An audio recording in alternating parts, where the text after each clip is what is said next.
que vous avez booké, que vous avez signé, c'était pour quelle date? 4 juillet. C'était pour le 4 juillet. Le 4 juillet. Et qu'est-ce qui s'est passé? Bordeaux ne s'est pas présenté à la date où il a refusé de prester rapidement. Hein, pour ceux qui n'ont pas... Le contrat, c'était pour le 4 juillet. Et dans le contrat, c'était Bordeaux devrait être là 3 semaines avant.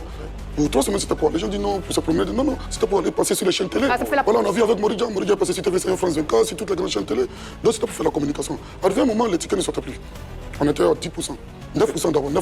Ça rassure plus le public, en tout cas, de voir l'artiste. Effectivement, parce que, voilà, il fallait rassurer le public. Parce que Bordeaux a eu beaucoup de soucis à ce niveau, où il y a eu certains spectacles, peut-être qui ne s'est pas présenté, tout ça. Les gens parlaient, les gens voulaient voir l'artiste.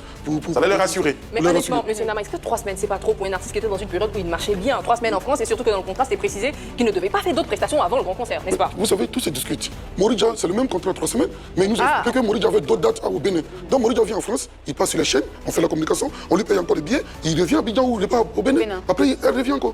Les gens pensaient que Moridja était...